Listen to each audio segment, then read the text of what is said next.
Witam serdecznie i zapraszam na sprawdzony i chwalony przez widzów przepis na paprykę marynowaną na zimę. Przepis był już umieszczony na moim kanale, ale pomyślałam, że warto go odświeżyć i przypomnieć. Spis składników tradycyjnie znajduje się w opisie pod filmikiem.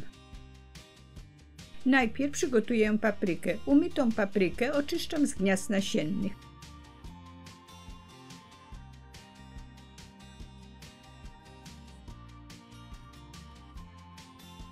Paprykę możemy pokroić na większe kawałki lub w paseczki.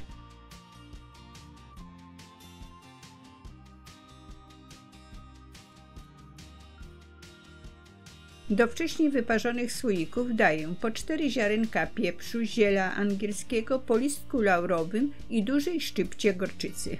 Jeżeli używam większych słoików, dodaję po 1 ziarenku więcej pieprzu i ziela angielskiego. I w tak przygotowanych słoikach układam dość ściśle paprykę, tak żeby pozostało około 2 cm wolnego miejsca od wieczka.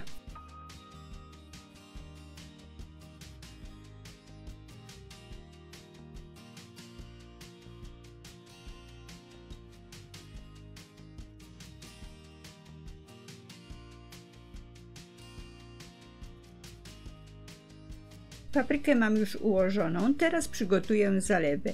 Do garnka z wodą daję cukier, ocet i rozgniecione ząbki czosnku, które po ugotowaniu zalewy wyjmuję.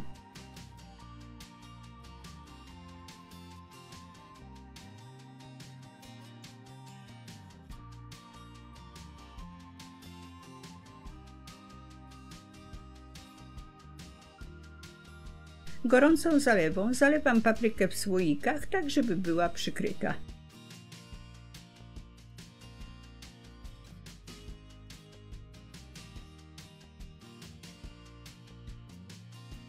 Na sam koniec na górę każdego słoika daję po łyżce oleju. Brzeg słoika dokładnie wycieram i mocno zakręcam wieczko. Tak przygotowane słoiki od razu pasteryzuję. Pasteryzację możemy przeprowadzić na sucho lub na mokro. Ja pasteryzację przeprowadzę na mokro, a w opisie pod filmikiem opiszę, jak przeprowadzić taką pasteryzację na sucho.